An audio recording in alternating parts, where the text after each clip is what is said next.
Do what matters.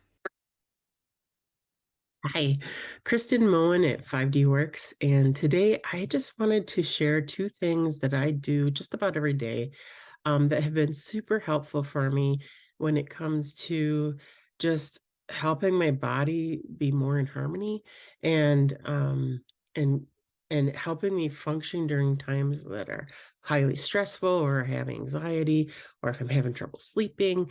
They're just two simple tools that I do just about every day, and I wanted to share them with you because I I wasn't always well, first of all, I didn't know much about this kind of stuff. I think it was like 2018. I was kind of a mess. Like I had a lot of stuff going on. I was stressed out. My job was very stressful. I was going through a lot of stuff in my personal life, just not fun stuff. And my health was horrible. I have polycystic ovaries, and I had a lot of stuff going on and down there that just wasn't fun. I was anemic. I had high blood pressure, like just kind of a mess. And so what I did is, when I went to the doctor, we couldn't really figure out the root cause. We could address the symptoms, but we couldn't figure out the root cause. And I knew in the core of my being I had to find something different. Like I didn't want to be on medications I was on. I didn't feel good on them. I just didn't feel like myself. I just hated it. So I went on a search to figure out other alternative methods to dealing with some of these things. The first thing and because I was at my rock bottom. I I was willing to try anything. Like I was very open to trying whatever. At this point, if it, I'll try it. And so what I ended up doing is I took a workshop, well, in mindfulness. It was kind of a class. We met once a week in mindfulness, and some of it was great. Like I still use some of the stuff today. Some of it was not for me, but I think that's that way with any class you take. Um, but a couple of things that really stuck with me is how important it is to be in tune with your body. Like your body tells you so much information. That's a topic for a whole another discussion.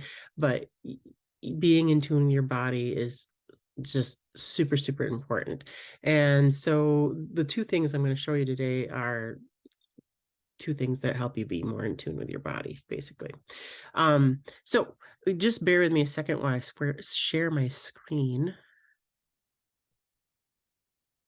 Okay, so here are some of my cheesy illustrations that I want that I'm trying to use to give you a visual about what it is I'm talking about. And I want to look at this one over here. So on the left, this was how I felt at the time. I remember telling one of my friends, I just feel like everything inside of my body is fighting each other. I feel like my cells are banging into each other. I feel like there's crazy just chaos inside my body that's just doing this all the time. And when I sleep at night, I'd hear this weird hum, and it was just I knew I was a mess, and that was the best way I could describe it. And it wasn't until later on that I learned like the actual reason for it. And it has to do for me, it had to do with I my whole body was in chaos. I was living in high stress mode all the time. My heart and my mind were not in coherence with each other. um I was just a mess that way. I My breathing was super shallow. I was always tense, and I was always living from that point of fear, I guess would be the best way for me to describe it. So one of the things that I learned to do is to just do a simple exercise that helps me find my center point, helps me create more coherence between my mind and my heart center. And it's not hard at all. So I'm going to go to the next, whoops, wrong way. Next slide. And Uh, so there's like 3 simple steps when it comes to doing this, and I couldn't believe how profound it was and how awesome it was. I've used this all the time. I use this when I'm stressed out. I use this when I feel anxiety. I use this when I need to get focused on my artwork or whatever it is I'm doing. This is just a great thing to bring you to the present moment and to get everything working together and not against each other. Best way for me to describe it. So the first thing that you're going to do is you're going to place your awareness in your heart center. So, easy way to do that, especially if you're new to something like this, is just place your hand on your heart. And then you're going to slow down your breathing. And when you breathe in, you're going to breathe in and then on the exhale, you're actually gonna exhale for the longer amount of time than it was when you were breathing in. Um, so for me, I do this like 3 times. You can do it as long as you need to, as long as it takes you to just feel that calm, centered feeling where the outside world can't get to you. There's no stress. There's nothing coming at you. You're in your own calm, centered space. So what I do is I just breathe in and then I breathe out. I do it again. I breathe out. I breathe in again and I breathe out. And once I feel like I'm in that sweet spot, right? Once I feel like I've connected with my calm, centered self, then what I add to that is you want to think of what I think about as something I'm grateful for, or something I love, or something I'm joyful about. Gratitude's the simplest one, though. We all have stuff that we're grateful for, and you can kind of hit that pretty fast. But the trick here is you want to feel it. You don't want to just think, "Oh, I'm grateful for my husband," or "I'm grateful for my puppy," or whatever. You wanna really feel it, like, think about maybe why you're grateful, and hold that thought for a while so that you really feel it kinda open up your heart center or feel warm around your heart center. You'll notice a shift in your body when you do it. So, and then I'm ready. And I honestly, like I said, I use this before I'm gonna speak in public, before I do an artwork. I you can see my niece does it before she does anything athletic. Um, it's a good tool to use to find that inner calm. All right, so that's a simple one, doesn't take long, easy to do. And what it does is I'm gonna go back to my beautiful slides. What it does is it calms everything down and it helps your mind and your heart become coherent with one another, find a rhythm with one another. They're not fighting against each other. And it makes more harmony in your body that way. And this is actually the place you want to get to, like, to do any kind of healing. Like, this is, if you can get your body to this place, your healing is going to take place a lot better, a lot faster than if you were like I was before, where everything's hitting each other and bouncing off each other and there's no coherence happening whatsoever. A good example of, like, a solid example of maybe a visual for you for this would be, I don't know if you've ever been in a boat with more than one person rowing, but like, I used to do dragging boat racing, and we'd have a group of people in a boat, and when we were paddling, if we weren't in sync, we were paddling against each other, and it was hard work, and we didn't go as fast or as far. But once we got in sync, the work wasn't as hard, and we actually went pretty fast. It's the same idea. Like, once you get in harmony with each other, when the parts of your body become in harmony or everything's operating coherently, then you're able to be much more effective. Your systems in your body can work a lot better, because they're not fighting against each other. So it's just a simple way to look at it. The next thing that I want to talk about is just getting in tune with your energy centers and where they are. So I'm going to go to the next slide. So some more illustrations for you here.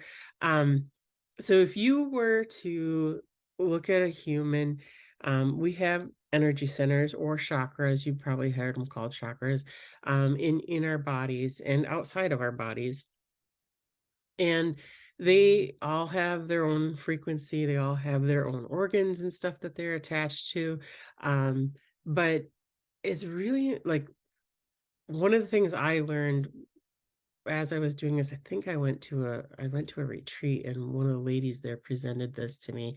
It was just breathing into each one of your energy centers so that you can locate it in your body and you can make sure it's functioning. Okay, I had no idea what that meant. I knew nothing about chakras, but I did know that I was willing to try anything. All right. So first thing we did is we took a breath in and we tried to locate our root chakra, which is at the base of our spine, kind of. You have an illustration over here. And so you take a breath in and you breathe into it. And you might have to take several breaths to find it.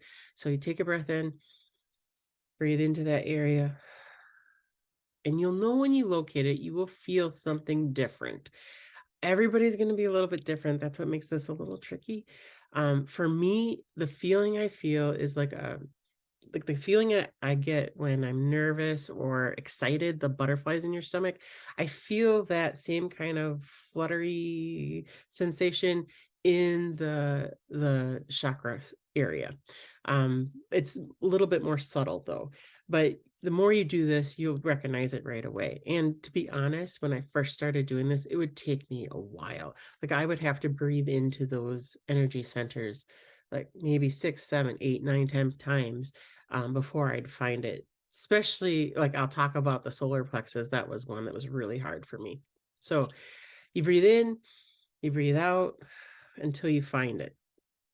All right, and then you move on to your next one. So the next one is your sacral chakra. Okay, it's located right kind of in your pelvic region, belly button area.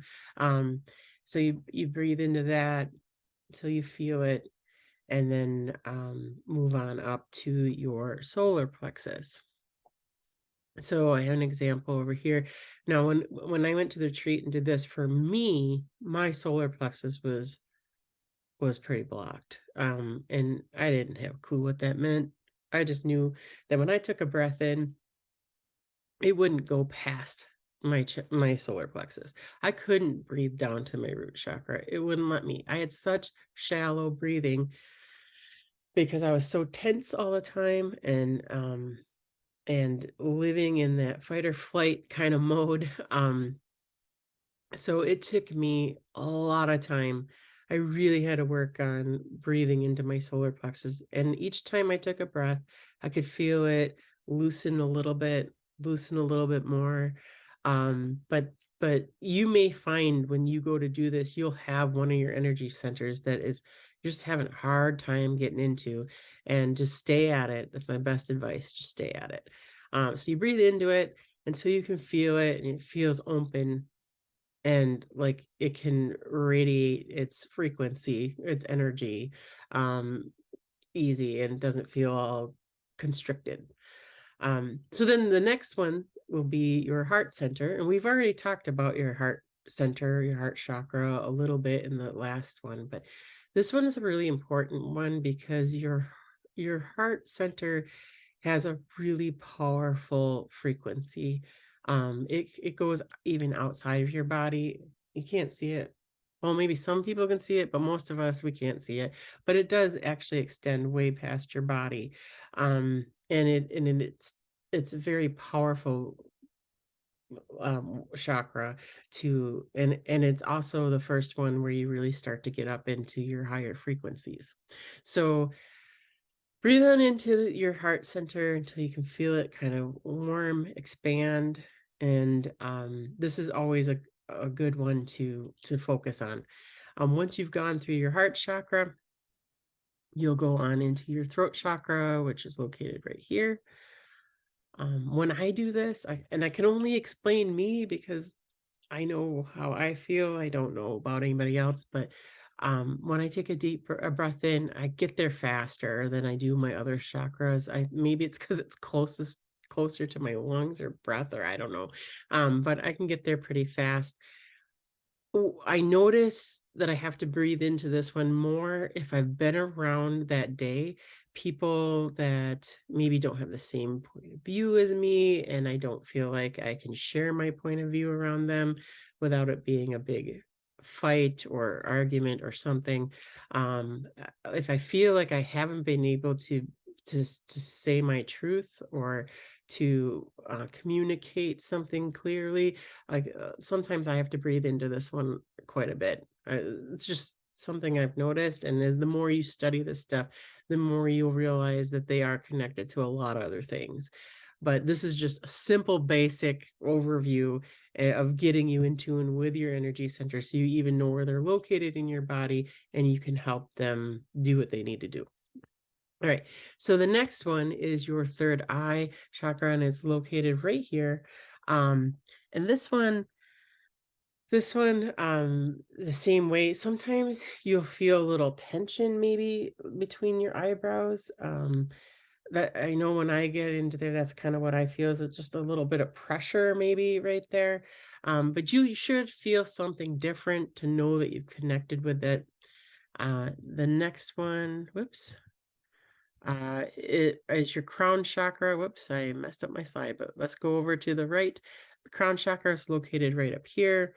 And breathe into that. And then I actually go one more, I go to the eighth chakra, which a lot of times isn't, if when you start looking at this, there's more than seven chakras. I usually try to go to my eighth chakra and try to push my breath up here. And that's located up here. Okay, once I've gone through it once, I go through it one more time, but the second time goes a lot faster because you've already opened them, you've already connected them. So I just run through them one more time, and I do this before I go to sleep at night. It's an easy place to do it. And it helps me sleep. I sleep so much better the nights that I do this than if I forget and skip a night. It just relaxes you, gets you kind of focused on the present moment, gets you in tune with your body a little bit more. And if you're really interested in this stuff, if you when once you start practicing it, there's a wealth of information out there. It can be kind of overwhelming when you get started, but there's so many people out there that have a lot of knowledge about your energy centers and can teach you about it. The two that kind of got me started because of who I am, helped me, were Joe Dispenza and Bruce Lipton. Um, I I always had interest in this kind of stuff, but I also always wanted to know the why. Why does it work? I didn't want to just take it at face value and think it was this big mystical like woo woo kind of thing. I wanted to know the why behind it. So these two gentlemen have been super helpful for me on my journey, explaining the why, explaining the science behind it. And so that would be a place to start if you're kind of like me, but you can go out there and research whatever. And there's a lots of information out there. I wanted to put this out there because I've been in contact with so many just normal people that don't even know where to start, but know they need to do something, and they're in the same spot I was in. And I really want to be of service that way. So let me know if you need anything. I'll help however I can. I just wanted to do this for you, and I hope you have a fantastic day whenever you are listening to this. Take care, and bye.